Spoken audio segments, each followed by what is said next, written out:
दोस्तों, आज की वीडियो में श्री रामचरितमानस का 5वां चैप्टर 5वां अध्याय सुंदरकांड को पढ़ने वाले हैं। इसको उदाहरण सहित पढ़ेंगे और समझेंगे, क्योंकि रामायण हमारे जीवन में बहुत ज़रूरी है। उसको पढ़ना और समझना हमें अपने दुनिया भर के सभी कामों के अलावा अपनी संस्कृति से भी जुड़ा रहना बहुत आवश्यक है। तो इसकी पहली चौपाई शुरू होती है जब हनुमान जी सीता की खोज में लंका जा रहे होते हैं, तो रास्ते में समुद्र पड़ता है। उस समुद्र से उड़ान भरते हैं, वहीं से ये कांड सुंदरकांड शुरू होता है। जामवंत के बचन सुहाए, सुनि हनुमंत हृदय अति भाए। तब लगी मोहि परिखेउ तुम भाई, सही दुख कंद मूल फल खाई। जामवंत के सुंदर वचन सुनकर हनुमान जी के हृदय को बहुत ही अच्छे लगे और वे बोले कि हे भाई, तुम लोग दुख सहकर कंद मूल फल खाकर तब तक मेरी राह देखना। जब लगी आवों सीत ही देखी, हो यह काज मोहे हरस विशेषी। यह कही नाई सवन कहूँ माथा, चले वो हरस ही है धरि रघुनाथा। जब तक मैं सीता जी को देखकर लौट ना आऊँ, काम अवश्य होगा, क्योंकि मुझे बहुत ही खुशी हो रही है, बहुत ही हर्ष हो रहा है। ये कहकर और सबको मस्तक नवाकर तथा हृदय में श्री राम रघुनाथ जी को धारण करके हनुमान जी बड़ी खुशी से चले। सिंधु तीर एक भूधर सुंदर, कौतुक कूद चढ़ौता ऊपर। बार बार रघुवीर संभारी, तरके पवन तनय बल भारी। समुद्र के तीर पर एक सुंदर पर्वत था। हनुमान जी खेल से ही अनायास ही अचानक में ही कूदकर उसके ऊपर जा चढ़े और बार बार श्री रघुवीर का स्मरण करके अत्यंत बलवान हनुमान जी उसके ऊपर से बड़ी वेग से उछले, यानी कि बड़ी तेजी से उछले। जहीं गिर चरण देई हनुमंता, चले सुगा पाताल तुरंता। जिम अमोघ रघुपति कर बाना, यही भांति चले हनुमाना। जिस पर्वत पर हनुमान जी पैर रखकर चले, यानी कि जिस पर से वो ऊपर को कूदे थे, वह तुरंत ही पाताल में धंस गया। जैसे श्री रघुनाथ जी का अमोघ बाण चलता है, उसी तरह हनुमान जी भी उस पर्वत से उड़े। जल निधि रघुपति दूत विचारी, तय मैनाक हो ही श्रमहारी। और समुद्र ने उन्हें श्री रघुनाथ जी का दूत समझकर मैनाक पर्वत से कहा कि हे मैनाक पर्वत, तू इनकी थकावट दूर करने वाला हो, अर्थात तू अपने ऊपर हनुमान जी को विश्राम करने के लिए स्थान दे। तभी अगले दोहा आता है कि हनुमान तहि परसाकर, पुन कीन प्रणाम।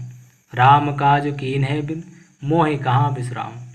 हनुमान जी ने उसे हाथ से छू दिया, उस पर्वत को हाथ से छू दिया और उसे प्रणाम करके कहा कि भाई, श्री रामचंद्र जी का काम किए बिना मुझे विश्राम नहीं है, मैं आराम नहीं कर सकता। जात पवन सुत देवन देखा, जानै कहूँ बल बुद्धि विशेषा। सुरसा नाम अहिन कह माता, पट इन आई कही तई बाता। देवताओं ने पवन पुत्र हनुमान जी को जाते हुए देखा। उनकी विशेष बल बुद्धि को जानने के लिए, उनकी परीक्षा लेने के लिए उन्होंने सुरसा नाम की सर्पों की माता को भेजा। उसने आकर हनुमान जी से यह बात कही, आज सुरन मोहि दीन आहारा, सुनत बचन कहे पवन कुमारा। राम काज कर फिर मैं आवों, सीता कही सुध प्रभु ही सुनावों। आज देवताओं ने मुझे भोजन दिया है। सर्पों की माता कहती है कि आज देवताओं ने मुझे खाने के लिए भोजन दिया है। ये वचन सुनकर पवन कुमार हनुमान जी ने कहा कि श्री राम जी का कार्य करके मैं लौट आऊँ और सीता जी की खबर प्रभु को सुना दूँ, उसके बाद मुझे खा लेना। तब तब बदन पैटे हूँ आई, सत्य कहूँ मोहि जान दे माई। कब नेऊँ जतन दे नहीं जाना, ग्रसस न मोहि कहूँ हनुमाना। तब मैं आकर तुम्हारे मुंह में घुस जाऊंगा और तुम मुझे खा लेना, लेकिन इस समय मुझे जाने दो। हे माता, मैं सत्य कहता हूँ, अभी मुझे जाने दे। जब किसी भी उपाय से उसने जाने नहीं दिया, तब हनुमान जी ने कहा, तो फिर मुझे खा न ले। जो जन भरे तई बदन उपसारा, कपितनु कीने दुगुन विस्तार। 16 जोजन मुगते ठयऊ, तुरत पवन सुत 32 भयऊ। उसने योजन भर यानी कि 4 कोस में अपना मुंह फैला लिया। तब हनुमान जी ने अपने शरीर को उससे दुगना बढ़ा लिया। उसने 16 योजन का मुख फैला लिया। हनुमान जी तुरंत ही 32 योजन के हो गए। जस जस सुरसा बदन बढ़ावा, तास दून कपि रूप दिखावा। 7 जोजन तेहि आनन कीना, अति लघु रूप पवन सुत लीना। जैसे जैसे सुरसा अपने मुंह को बढ़ाती है, हनुमान जी उससे दुगना रूप धारण कर लेते हैं। उसने 100 योजन यानी कि 400 कोस का मुंह किया। तब हनुमान जी ने बहुत ही छोटा रूप धारण कर लिया। बदन पैठ पुनि बाहिर आवा, मागा विदा ताहि सिर नावा।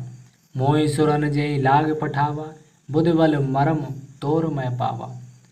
और वे उसके मुंह में घुसकर तुरंत फिर बाहर निकल आए और उसे सिर नवाकर विदा मांगने लगे। और उसने कहा कि मैंने तुम्हारे बुद्धि बल का भेद पा लिया, जिसके लिए देवताओं ने मुझे भेजा था। राम काज सब करे हूँ, तुम बल बुद्धि निधान। आशीष दे गई सो, हरस चले हनुमान। तुम श्री रामचंद्र जी का सब कार्य करोगे, क्योंकि तुम बल बुद्धि के भंडार हो। यह आशीर्वाद देकर वह चली गई। तब हनुमान जी खुशी से होकर आगे बढ़ चले। और हनुमान जी इस समय समुद्र को पार कर रहे हैं। ये सारी घटनाएं समुद्र में ही हो रही हैं। निश्चर एक सिंधु महु रहे, करे माया नभ के खग गए। जीव जंतु जय गगन उड़ाही, जल बिलोक तिनके परछाई। समुद्र में एक राक्षसी रहती थी। वह माया करके आकाश में उड़ते हुए पक्षियों को पकड़ लेती थी। जो भी पक्षी आकाश में उड़ते थे, उनकी जो छाया होती थी, उस छाया को पकड़ लेती थी। उस छाया को पकड़ने से वो व्यक्ति उसके हाथ में आ जाता था। आकाश में जो जीव जंतु उड़ा करते थे, वह जल में उनकी परछाई देखकर पकड़ लेती थी।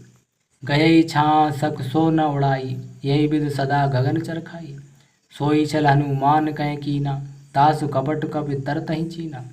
उस परछाई को पकड़ लेती थी, जिससे वे उड़ नहीं सकते थे और जल में गिर पड़ते थे। इस प्रकार वह सदा आकाश में उड़ने वाले जीवों को खाया करती थी। उसने वही छल हनुमान जी से भी किया। हनुमान जी ने तुरंत ही उसका कपट पहचान लिया। ताहि मारे मारुत सुत बीरा, बारिद पार गयो मत धीरा। तहाँ जाई देखी वन शोभा, गुंजत चंचरीक मधुलोभा। पवन पुत्र धीर बुद्धि वीर श्री हनुमान जी उसको मारकर समुद्र के पार चले गए। वहाँ जाकर उन्होंने वन की शोभा देखी। वहाँ पर बहुत सुंदर वन था। मधु पुष्परस के लोभ से भौरे गुंजार कर रहे थे। नाना तरु फल फूल सुहाए, खग मृग वृंद देख मन भाए। शैल विशाल देख एक आगे, ता पर धाई चढ़े भय त्यागे। अनेकों प्रकार के वृक्ष फल फूल से सुशोभित हो रहे थे। बहुत सुंदर बाग है लंका में, पूरा हरा भरा मौसम है, फूल खिले हैं, फल लगे हैं। पक्षी और पशुओं के समूह को देखकर तो वे मन में बहुत ही प्रसन्न हो गए। सामने एक विशाल पर्वत देखकर हनुमान जी अपना भय डर त्याग कर छोड़कर उस पर दौड़कर चढ़ गए। उमा नकच कपि कै अधिकाई, प्रभु प्रताप जो काल ही खाई। गिर पर चढ़ी लंका तेहि देखी, कहीं न जाई अति दुर्ग विशेषी। शिव जी कहते हैं कि हे उमा, इसमें बानर हनुमान की कुछ बड़ाई नहीं है।